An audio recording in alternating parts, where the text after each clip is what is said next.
I guess because Ellen didn't reveal the surprise, I'm a cleaning lady.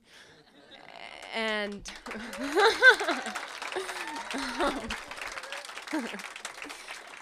um, primarily, though, I'm a mother.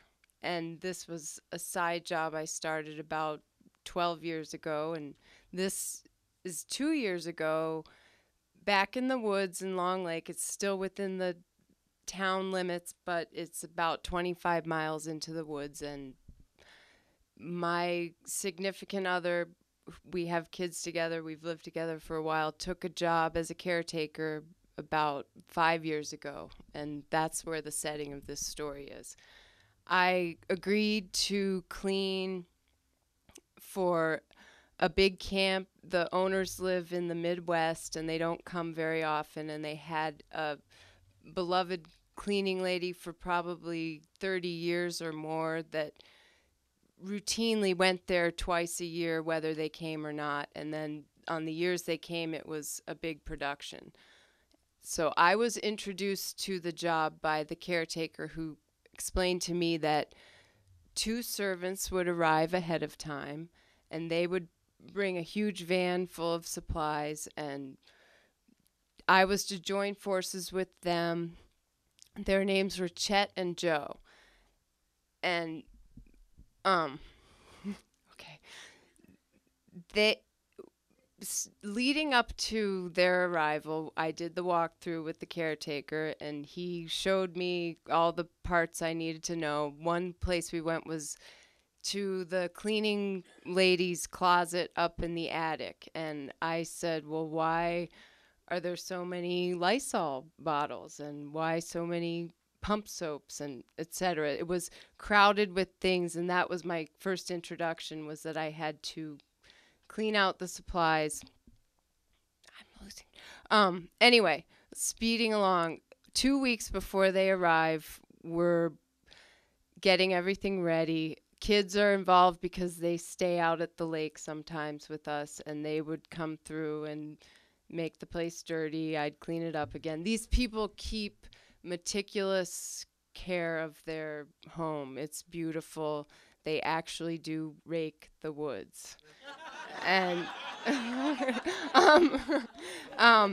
anyway, that was the job I went into, was trying to do a good job. I wanted to please them.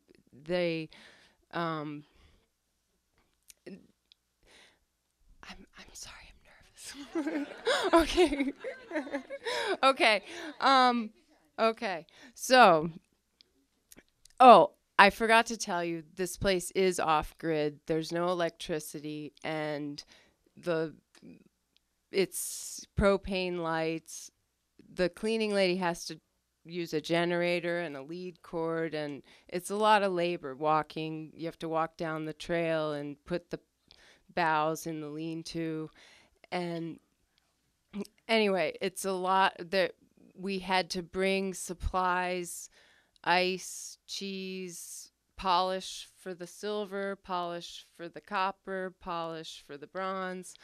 And I had to get supplies for s'mores and Ritz crack, various things on the list, and the list kept growing. So I felt I really wanted to do a good job, and it was a lot of expectations to make this place just so.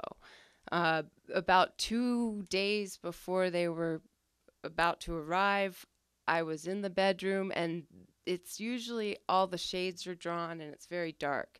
I would have a headlamp and my magnifying glasses to do the cleaning. I drew the shades and I looked up and I noticed mold on the walls in the bedroom, which made me have a little, moment in my head where I questioned, should I just let it go because we don't have time, or should I tell them there's mold? And then I thought, well, because this was sort of my trial job, what kind of a cleaning lady would I be if I didn't notice the mold? So that's when I said something which I knew the answer was we needed to take care of it right away. We had to drive to Tupper, and this is 25 miles out of the woods, 22 miles to Tupper Lake to get the bins. It was bin or bins. It was like a mold primer. And Chris took a piece off the wall so I could match the color perfectly. It was like, no, Chris the caretaker. Yeah. And anyway, so we got it. We got the paint. We did it. We're doing it. The floor guy came from Syracuse to put the new floor in the bathroom, and Chet and Joe arrive.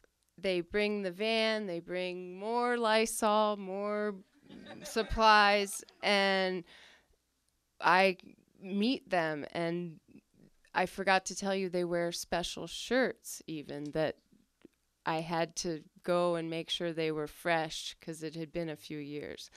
And first thing Chet did was he installed a little motion activated LED light in a very dark walkway so that people wouldn't trip. And Joe went around with a white cloth and he wiped under the fungus, like the Draw on Me fungus of all the sketches from all the summers past, and the cloth came out black. So I felt like, ooh, it's a good thing they're here. And I was assured that the job of Chet and Joe was to make everything go smoothly and just make everyone feel comfortable and happy. And it was true because they really did help me out with my job. And I watched Joe go outside to the yard, and he cut some very sweet smelling ferns and some yellow flowers, and he put them in a vase. He took them to the back bedroom, and he put down a table runner, and he put the vase on top of the table runner, and it was in front of a painting of a vase with ferns and yellow flowers. And I thought, wow, these guys really are, just what George said they would be. So anyway, the big day comes. George and Diana arrive, and we gave them a few days. They got everything they needed, and they invited us to come sit on the porch with them and enjoy their view. And the whole family went. We sat in the chairs. Joe had his shirt on. Chet was in the kitchen. I saw him with the beef cubes that had been rolled in flour, and he was frying them for the stew. And